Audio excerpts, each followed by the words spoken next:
Hey there folks, welcome to Spectrum Pulse. We talk about music, movies, art, and culture.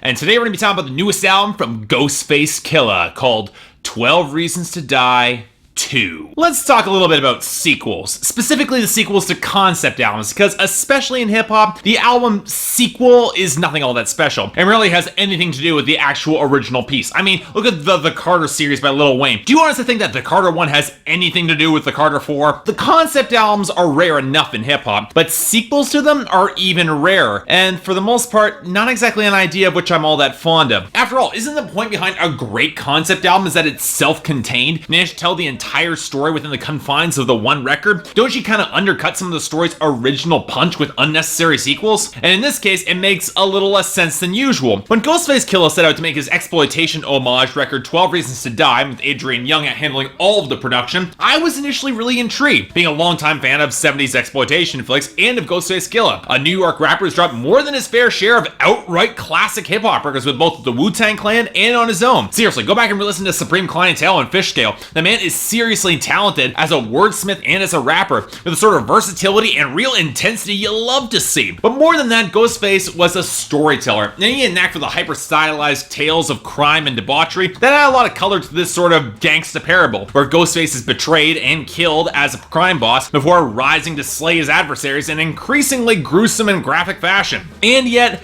I wouldn't say 12 Reasons to Die is in the upper tier of Ghostface Killah records. For one, Adrian Young's production captured a lot of the eerie vibe, but always a little bit too slick and lacking in real texture to really nail the grimy blaxploitation vibe it was going for. If I was being honest, I might like Apollo Brown's Soul Sample remix just a little bit more, because even though it doesn't have the same sort of operatic theatricality, it feels more authentic to the era, or at least to Ghostface Killah's flow. But the larger problem is that there wasn't really room for a sequel. It's a quick, gruesome, self-contained little tale that doesn't really have the overloaded plot that you would expect of most exploitation films of that time. So it begged the question what additional stories Ghostface Killah could tell here, or maybe he was just hunting for quick name recognition as he continues to flood the market with project after project. But hey, Ghostface Killah is nothing but imaginative, and I was curious where he'd take this. Does 12 Reasons to Die 2 hold up to the original? Honestly, I think it might be even better. Where the original 12 Reasons to Die was a solid starting point, the sequel is a bigger, nastier, grittier story that up until the ending easily rose above the original. And we'll get to that ending. Spoiler warning is in effect here, just warning you, because I'm gonna need to talk about that ending to explain my biggest issue with this album. But as a whole, I can definitely appreciate and really like 12 Reasons to Die 2, which shift the action from Italy to New York, brings in a larger set of really defined characters, and gets much more interesting and potent guest verses. I would say it's an improvement across the board, but for that ending, but we'll get to that. Now first, let's start with our cast of characters. Ghostface Killah actually spends the majority of this album dead, a chorus and a witness to the bloodbath playing out between the upstart black crime family won by Lester Kane, played by Raekwon, against whatever's left of the DeLuca crime family, and surprising nobody, Raekwon and Ghostface Killah have fantastic chemistry. We've known this for years now. But the other guest rappers all deliver too, with Scarub's low, meticulous menace as a paid killer, Vince Staples of all people as a young thug hunting for the Ghostface vinyl when raiding DeLuca complexes with a reckless energy this album definitely uses well, Lyric Sporn's multisyllabic and strikingly intense narration, and Chino XL as a psychotic killer that Kane leaves behind to take out the DeLucas when they attack, and who dies as his boss makes his narrow escape. And as before, the RZA acts as a narrator of the entire story, sketching out the grisly rise of Lester Kane's gang, the murder of his family, the return and abduction of Logan DeLuca, the woman who betrayed Ghostface in the last album, and Kane paying a very steep price for his bloody revenge. Everybody on this album can and does rap their asses off to the point where Ghostface's skilled and direct but less technically intricate flow can actually feel a little bit overshadowed on this record. Some of his guest stars are actually better than him. He's still great, but it's just kind of jarring there. Now, what does surprise me is that Ghostface Killah doesn't actually give the DeLucas a rapping voice of their own. Like on the original 12 Reasons to Die, they're a faceless mob presence, which I feel runs a bit to the detriment of the album. For as much as Ghostface and his squad are very colorful, defined characters, more than ever on this album, their enemies don't have a face or real presence here, which fine, it might work in the metaphorical sense on the original. Ghostface is presenting the album as an allegory with some social commentary, with the mob representing a predominantly white system, but this one features a slightly different character dynamic, more focused on the resurrection of Ghostface Killah and the character of Lester Kane. And for the DeLucas to feel like more of a memorable threat, you'd have thought that Ghostface would give them at least a character with a voice. Or maybe for Logan, for instance, the woman who betrayed Ghostface. It would have been fascinating for him to call up, say, Rhapsody or an unknown female rapper or R&B singer to flesh out that character a little bit more. The fact that he doesn't just reeks of some lost potential, at least for me. But an area where this album has expanded greatly in a very good way is in the instrumentation and the production. For as much as the operatic swell had its real place on 12 Reasons to Die, adding more potent grit and more diversity to the sound is only an improvement, with more texture on the funkier bass lines, jagged buzzing guitars, oily organs, tinkling pianos. That actually reminded me quite starkly of Nick Cave and the Bad Seeds' mid-90s material. Unsurprisingly, given one of his albums is called Murder Ballads, it definitely fits. And the introduction of some warped, spacey words to accent the faux operatic strings and the operatic backing vocals and the bells. It's a seedier sort of record in terms of the sound, a little bit more boom bap inspired, which is only a good thing given the change in setting and the increasingly graphic violence. There's a certain uniformity to this record, I can admit them, drenched in a blend of cartoonish, gothic, and blaxploitation fun, and I'm still not quite certain that Adrian Younge has quite mastered a truly aggressive and really punchy hook, but the increased texture, slightly more lo-fi sound, and continued usage of live instrumentation is absolutely stellar. I'm on this album without lyrics, just the instrumental side, I can really enjoy it. But you know what?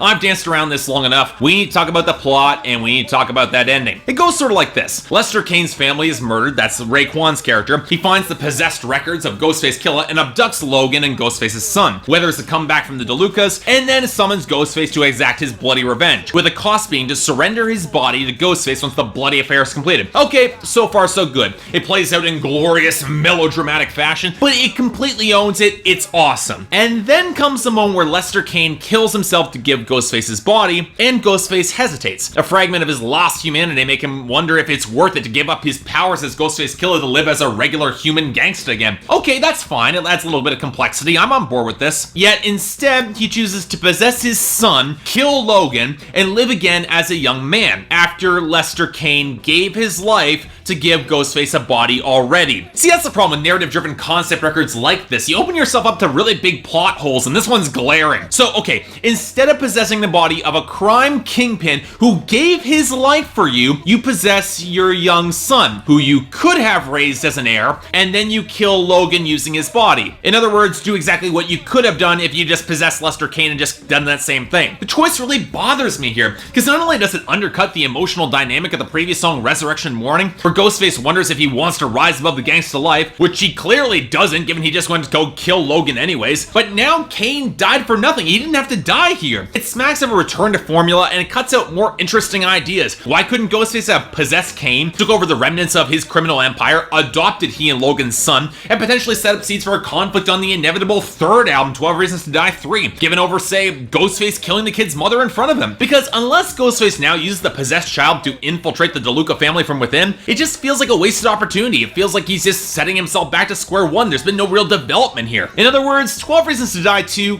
kind of frustrates me. I mean, it's got better moments, harder bars, and better production than the original 12 Reasons to Die. It's a better album. It's arguably a really great album too, and that's saying something. But that ending irks me, and I'm worried if it'll be the one part that I remember most when I come back to this. It doesn't help matters. This album feels very much like a middle chapter with stories unfinished, with questions that I currently have might be resolved in a later release, but they're currently left hanging right now. But viewed on its own, I guess I can see a certain bloody symmetry in the ending, and even though I think it could have been handled better with more potential, it's just enough to save it and knock it up to a very light 8 out of 10. Definitely recommend it if you're a fan of old school hip hop and Ghostface Killah in particular. It is a great release, but one thing's for sure, he definitely left me anticipating the sequel, because I guess something went right here, because I want to hear more. So yeah, thanks a lot for watching. If you'd like to like and subscribe, I'd be more than grateful. Anything else I might be able to do to improve my presentation, or any other albums coming out that you want me to take a look at, more than happy to give them a listen. Until then, I'm Mark, you're watching Spectrum Pulse, and I'll see you next time.